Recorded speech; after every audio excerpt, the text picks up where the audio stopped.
Back to you. Okay, now I'd like to introduce our Vice President, Kim Zanuno, the former Assistant Administrator for the Lowell Historic Board, to present our program on House History Workshop. And I will make you the co-host or the host. Well, welcome everybody. Hope everybody can see my screen here. I am sharing today the House History Workshop for the Lowell Historical Society. So this is basically how to go about finding resources to research the history of your home or property. So I'm going to go ahead and show what I know.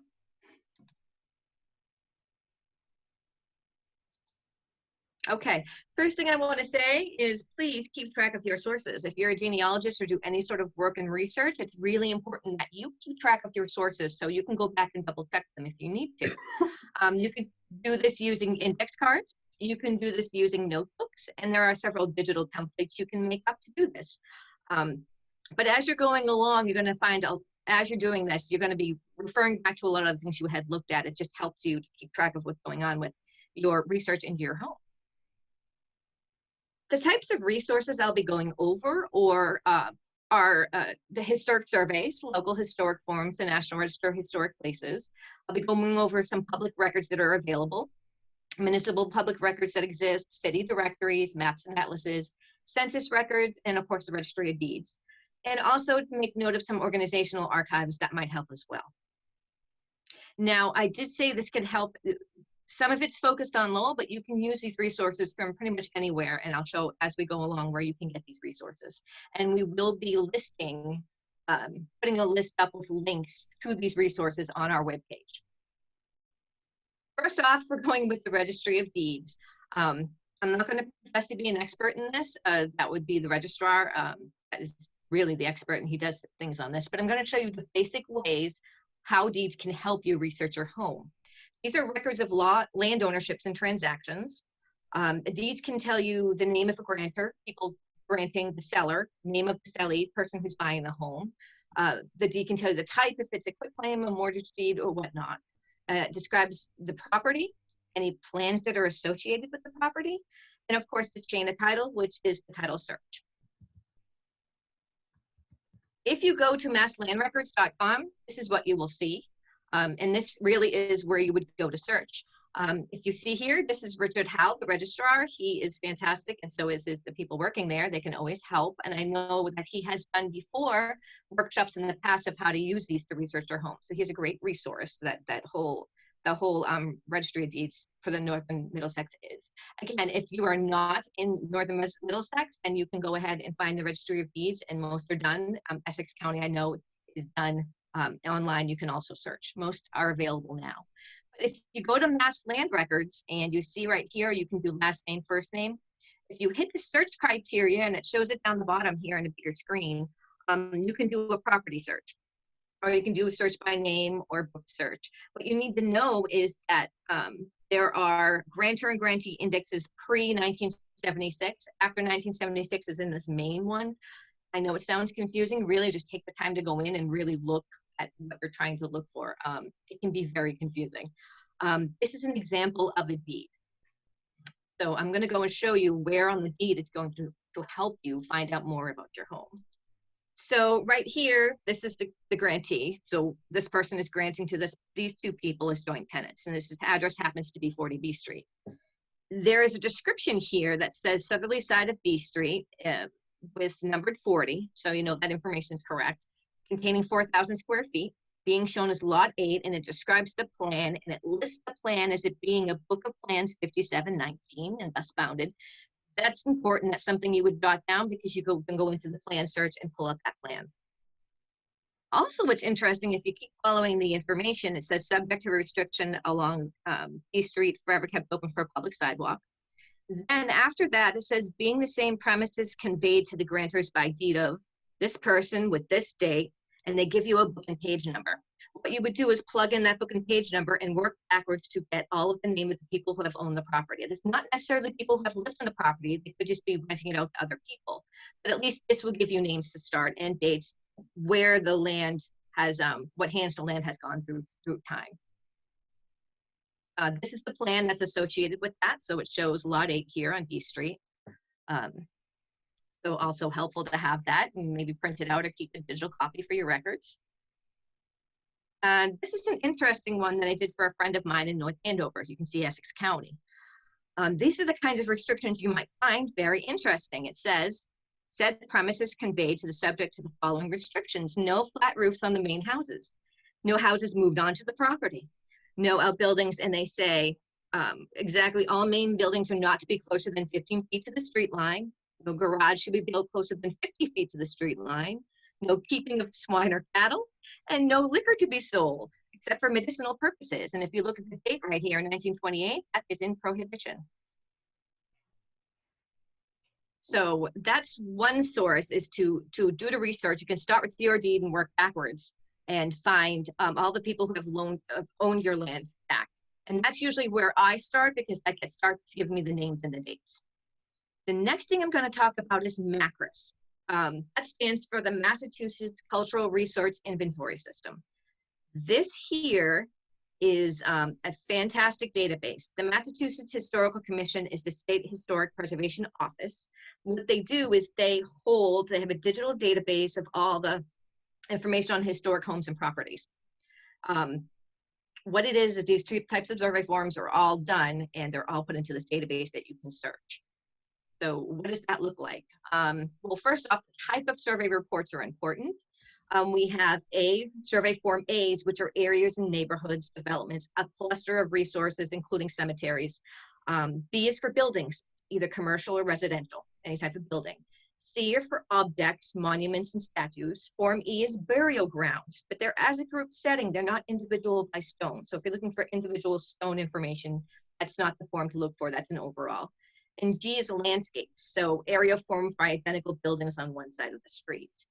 So as you're going into MACRIS, this is what MACRIS looks like when you go into your computer and you go onto the website. So, and you can go right here and go into the database. What does it look like? You can search by location, which is this covers anywhere in the Commonwealth. You can search, like I put in the street name at the bottom, Andover Street. You can refine your search for an area or building. If you're looking for your home, I would suggest you do both area and building to cover your bases. Again, if you were using this to search for a type of house, hey, I want to know what kind of, where are all the brick houses in the town of Adams? You can actually do that by resource type as well. Architectural style, building material. This is a fantastic database to use, and it's open to the public. Results, this is example, I put Andover Street down. You would see this pop up and you can look. If we look at the first one, actually we're gonna look at the second one, the Tiger's Den. It's 26 Andover Street in Lowell. It will tell you approximately the year. It will show you a picture, and that blue icon, INV, you can click on and get the inventory form and look at what the information says. Here's an example of Form B, which is a building. One second, I just want to make sure that okay. Here's Form B in building. This was done in 1981. A majority of the ones that were done for the neighborhoods, they started all of this around 1980, 1981. So a majority of the forms were the original forms from the 80s, and this is one of them. This is a Form B building for 36 Howard Street in the city of Lowell. And the information on the home, when they said it was built, the source of that, style, which is Gothic Revival, it's a cute little house. And some more information. You can tell when it was done, down the bottom, the date's 1981, by the DPD Architectural Survey. Architectural significance here is discussed, and then the historical significance is discussed. And the great thing about these is if you happen to have one, as sparse as the other information might be, the bibliography and references are down the bottom listed, the ones they use, and you can always double check with them or use that as a starting point. And just because your home does not have one of these building forms does not mean it's not historic. There are a lot of properties in the city of Lowell and other areas that just didn't get a form for whatever reason. But it's great to check to make sure that you possibly could. This one here is an example of a streetscape or a landscape of a bunch of houses. This is actually a cluster of houses. If you look at the map, they all were built by the same person. They're called the Files College cottages. So these were all identified as identical homes built by the same person, so they grouped them in as a landscape in a certain area, which is West 6, Coburn, Bolton, and Viles, I guess. So again, this is what one of them would look like. If you are in the city of Lowell and you have one of these green markers on your house, it was part of the house marker program run by the Lowell Historic Board. With this house marker program, you would, if you were in a designated district, it would be green. It would note the district, the date it was done. And if it was issued between, actually, if it was issued, then you probably have a written report sitting at the Lowell Historic Board in a digital format. And I would recommend calling and asking the Historic Board if they do have a copy of that report for you. If you have a red one, which we have done for Historic Homes of Lowell, there will also be a report there for you. The National Register of Historic Places, and this is the beautiful airline at the Lowell Cemetery, which is listed on the National Register. If your house was on the National Register, you would know it, but most likely it would be part of a district, part of a larger district, and your house would probably be mentioned. And how would you find that out? Well, if you're in the city of Lowell, all of their board review districts from the Historic Board are actually based on National Register nominations that were done, and that's how they came to get their board review districts from those things. So example, in Belvedere, they mention a lot of different houses. Most of them do have survey forms, some don't. But it's an interesting read because it really is an in-depth history of that local area. So we have the Acre, we have Andover Street, we have Belvedere Hill, downtown Lowell, the Livingston Harvard, which is the newest district, Rogers Fort Hill Park, North Common, South Common rather, Tyler Park, Lancet Street, Washington Square, and the Wilder Street neighborhood districts. So if you do fall in there and you're in the city of Lowell, definitely read the National Register nominations to get more information. Again, that's MACRIS. And we will be posting, again, we will be posting these links onto our website. And then I want to talk about municipal records. Being someone who worked for the city and at City Hall, these things were quite phenomenal to find, and not a lot of people know about them. The Building Department Permit Index from the 1900s to the 1940s. What someone did is when someone went to do changes to their building, they would have to get a permit, and those permits were records, and they're recorded and kept in the city department. So basically in the 1940s, someone decided to go through into all the records they had back to probably the late 1890s and put them onto index cards by street. So what you would do is go and request the index cards by street. They would list the individual permits that were associated with your house number, and you can get a copy of them. They said, the building department did say that if you give them a call, they can probably do that for you. So it's a great resource. Water records, that's a record of when the municipal water use started, not necessarily when your house was built, because a lot of houses had well water for quite some time before they switched to water use. But it is another record that will help you get a bigger picture of your home. Tax records, when anything is improved on your land, taxes go up. So tax records might be an issue to work with. There isn't anything online that I know of, but there's probably something they'll work on in the future. Engineering records are quite phenomenal. In 1894, they started an official house numbering system. Before that, you could have been known, hey, you know, it's so-and-so on Clark Road. Well, there were only 3 houses. It wasn't hard to find you. But by 1894, there was all the different, in the engineering groups, there was all these different houses being built. There was a housing boom, and they said, we have to do something official. So what they did is they started this numbering book. So any existing home automatically got an official number. In this book, they started the books with existing homes and left slots open. So whenever something was built post 1894, it would be issued an official number and written into the book the date that they got their number. So it's very interesting. You can get that information. They are not online. These records are old, and they're in the engineering department. So you would have to call and ask if anyone's available to look at the records for you. Okay, now what can these type of records tell you? Well, building permits can tell you a lot. These kind of things are really interest me. This change of use. Then houses change their properties. This over here, you can see the Dr. Augustine house, Dr. Augustine Conroy house. It actually is the L of the William Livingston house, which is a much older historic home on the street. They took a section, an L, an addition, and moved it over. And the original house was built in 1875, so that's when this probably was built, around that time.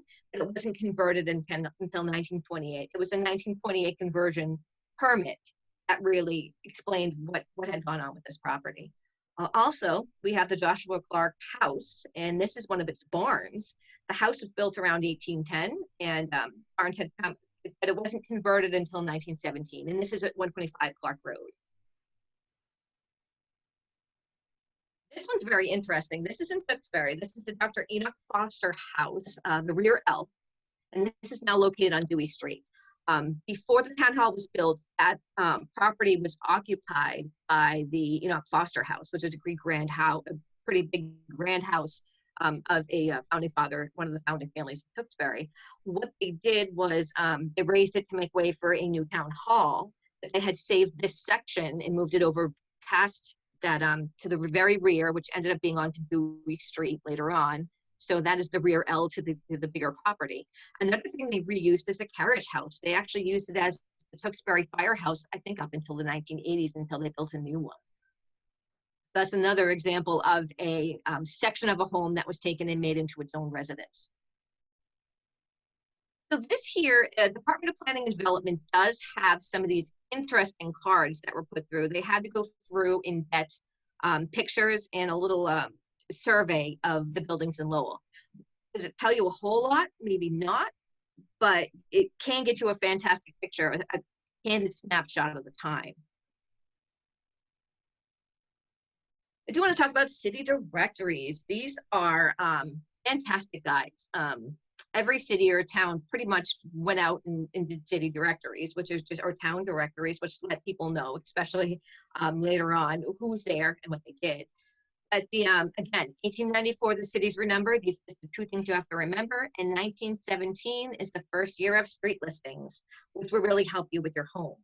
This is an example, a page of a street listing. So if you were at 7 to 9 A Street and you look and say, okay, it's Albert Finney lived on the first floor, you would go to the directory and look up Albert Finney alphabetically, and that little excerpt on the bottom would tell you that Finney, Albert W., his wife was Ruth C. He was a surveyor at 52 Tanner Street, and his house was at 7 A Street.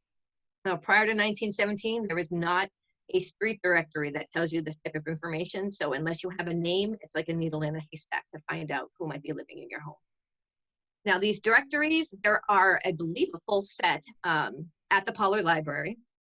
The problem with online is I don't think there's a whole set, but we are going to put those resources that are available again on that resource sheet that we're coming out with. Maps and atlases are extremely helpful. Here's a list of listing. If you want to look down at atlases, the city of Lowell had atlases in 1879, 1882, 1896, 1906, 1924, all the way up to 1977. The interesting thing is these atlases were for insurance purposes. They really do show the changes through the years of the city. But this here that I showed is the 1924 atlas. This plate actually shows 133 to Andover Street. This is the Tewksbury town line. This is Clark Road. So in 1924, a lot of that land was still open. You can see Clark Road here. This is the old Hunt House that unfortunately I think just had a fire. And coming down here, there was a cemetery that was only accessible through pretty much a cart path from Clark Road. Now Alcott Street has already been filled in. This has all been filled in with housing, so the difference is, but if you do locate your home on here, it will tell you a lot. It'll have the owner's name, it will have a number, and it'll show you what was going on around the property, whether it's part of a bigger property. The pink indicates that it's a masonry structure, and the yellow indicates it's a wood frame structure. Boundary changes are very, very important. Where you are could have been including in a different town or different area altogether. That cemetery that I had mentioned, the Hunt Clark Cemetery, that goes back to the 1650s, was actually part of, before that, Mass Bay, but part of it in Cambridge. So this one area went through all of these changes. So it was Cambridge up till 1655 when Billerica was founded. Now this ancient Billerica map is very interesting because you can see it was bordered, ancient Billerica, by Andover, Woburn, Concord, and Chelmsford. That's a pretty big area. Tewksbury came along in 1734, and this area stayed in Tewksbury till 1906 until it was annexed by Lowell. So it's now part of the city of Lowell. So this is a map of the annexation. This is a 1914 map that shows all of the areas that were annexed to the town of Lowell. Well, the town of Lowell and later the city of Lowell. So in 1826, with the town of Lowell taking the land from East Chelmsford, there we have the original, which is bordered by the Concord and the Merrimack. So here we have the original town of Lowell, and then it began annexing parts of Tewksbury, all the way up to the last section where it's South Lowell and the Clark Road area. It began annexing the oldest parts of Dracut. So this whole area here was Dracut until they started the annexation process of Centerville and this whole area up here. Down here, we also have Highlands, which was taken back from Chelmsford, taken from Chelmsford. So by 1914, it had annexed all of this areas. So even Belvedere here, this is the area 1834, then 1874, then 1888, all the way to 1906, which I said took South Lowell and the Clark Road area of 133.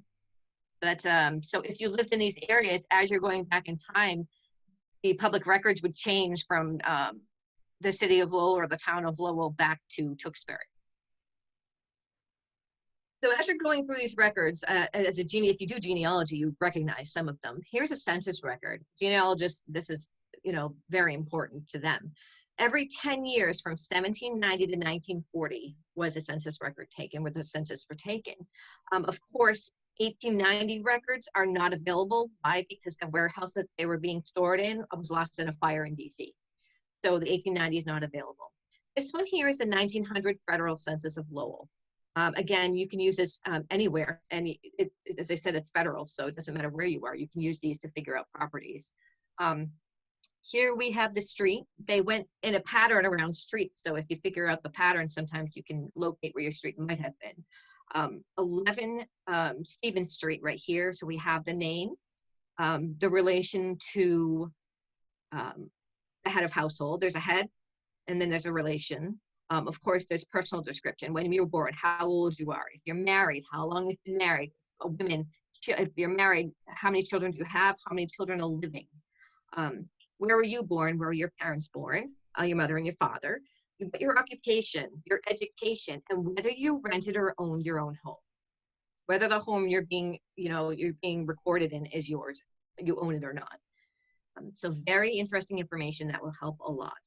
The last accessible one is 1940. Why? It's on a 72-year restriction. The next one comes out in 2022. That would be the 1950 census. Again, this is the information you can get off here, and you can find out who was in the home at what time. Organizational archives.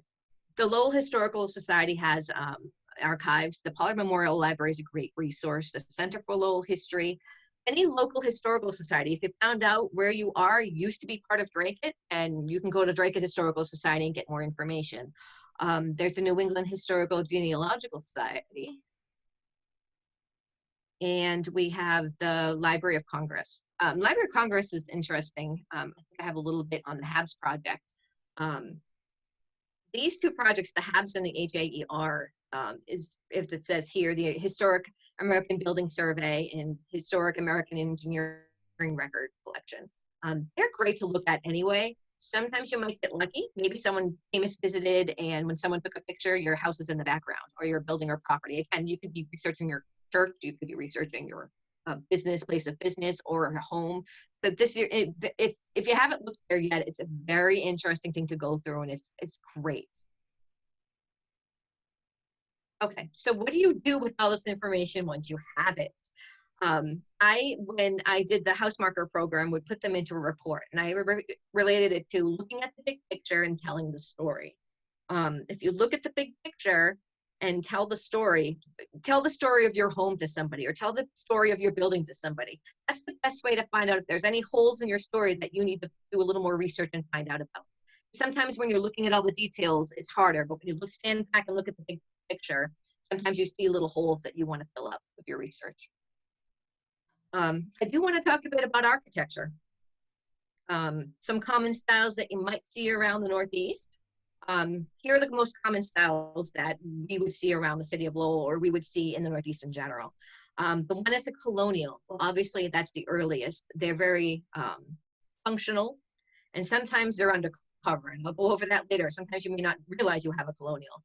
The Italianate, which is based on Tuscan, Italy, some detailing that came from that at time. Queen Anne, which is a very fancy. It was based on, I think it was Norman Richardson Shaw, I believe, was the one that had brought it over in Elizabethan time, but they go by Queen Anne time. 1880 to 1910, it was brought over in the Philadelphia centennial celebration from England, that style, and it, of course, became popular in America. Folk Victorian, one of my favorite, we'll go over that.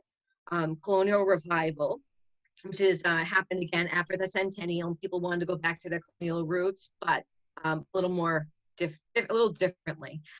Prairie Style, most famous one you can think of is Frank Lloyd Wright. Craftsman Style from Green and Green, Pasadena started that, and that came over this way, which is very much connected to the Prairie Style. And then we're going to talk about American Foursquare, which is a subtype of the Colonial Revival.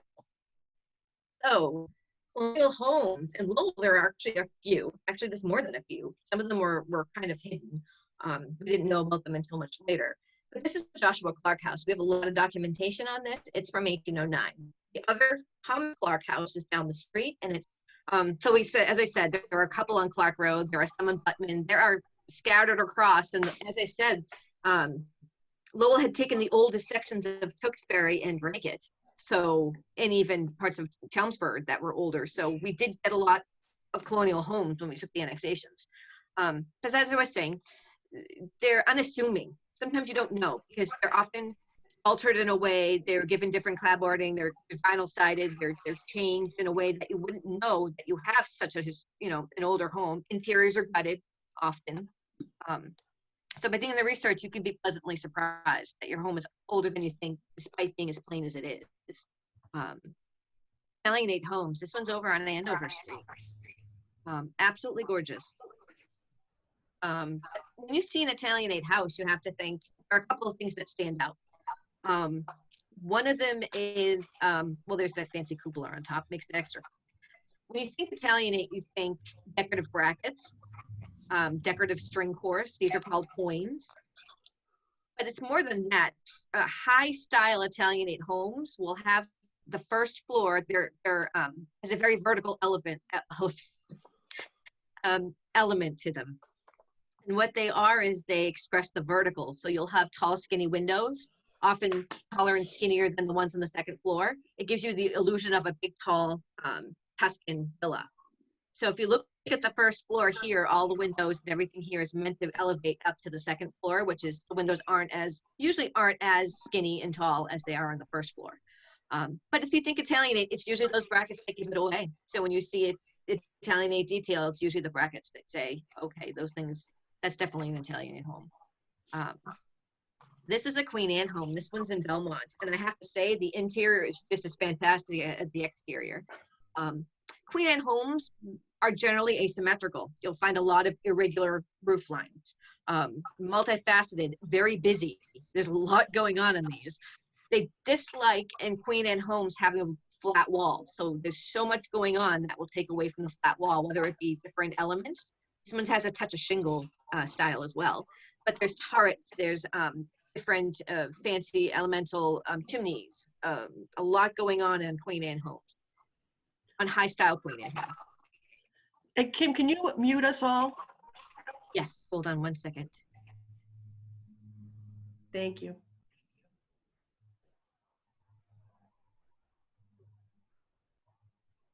There we go.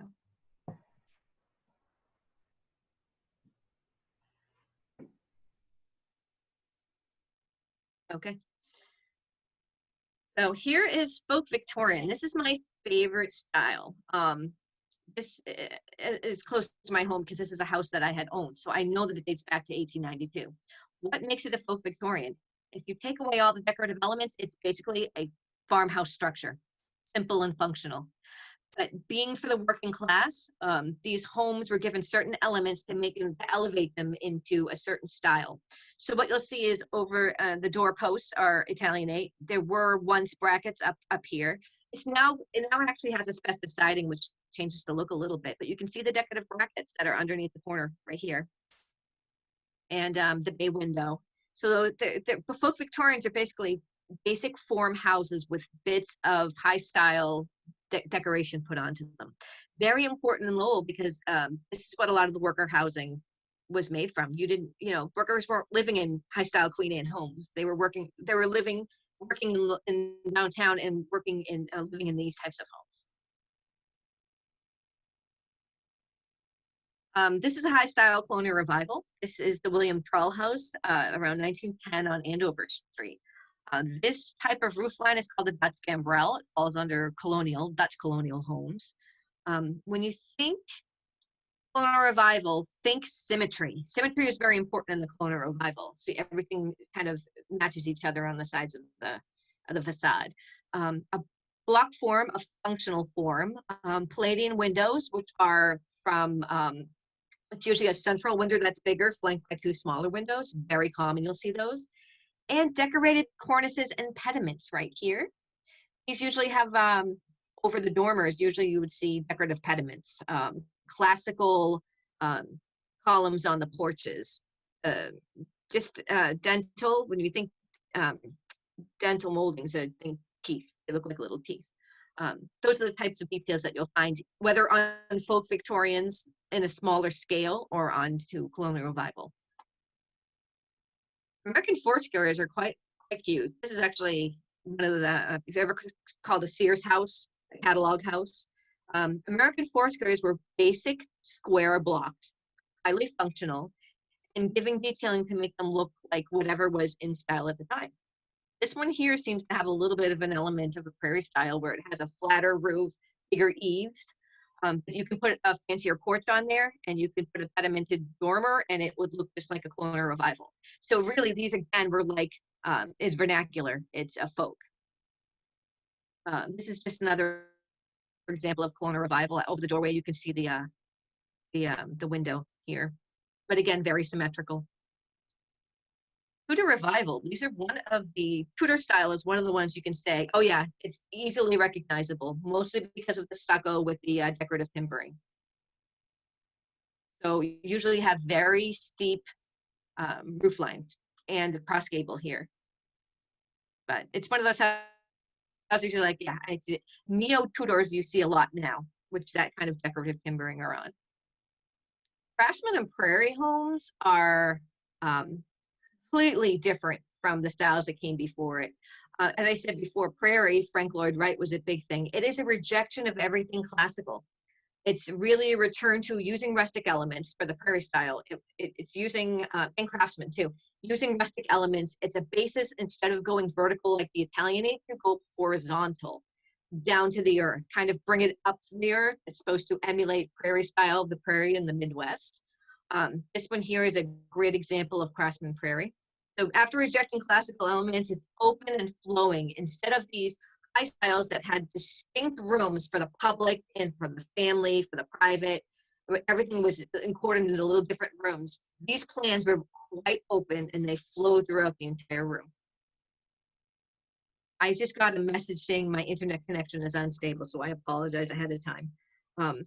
Craftsman is known for wide eaves and decorative timber. The ends of the rafts and beams are exposed, and that's why on this porch you can see it has those elements. Very rustic. So Craftsman was taking in the rustic. Gamble House by Green and Green of Pasadena right here. That's the most famous. That was the first of the Craftsman style. Beautiful house. You can see it's very earthy, made more rustic. And over here you have a vernacular. It's quite a simple house form, but it has the heavier porch. It has the exposed beam ends, and that's what gives it this Craftsman flair. And this is eclectic. There's a lot going on the street and at the house. But I do bring this up because houses change over time. And if you look at the front of this house, it's Dutch gambrel, colonial revival. If you look to the right, you can see that that roof line follows. It's the one to the left that you see a pediment, but you don't see the same roof line. I think it was altered at some point in time to give more space, more living space. So I think originally this was a cross Dutch gambrel. And of course, the porch has been filled in over time and changed. And another element is this cutaway corner that actually is a Queen Anne thing that you see. So this is a very interesting home. But homes do change over time. There are certain additions, and needing living space often overrides the need to keep houses exactly the same or preserve their original look, which happens over time. And that would be it for my presentation. I guess we can open it to questions. I'll unmute you, Eileen.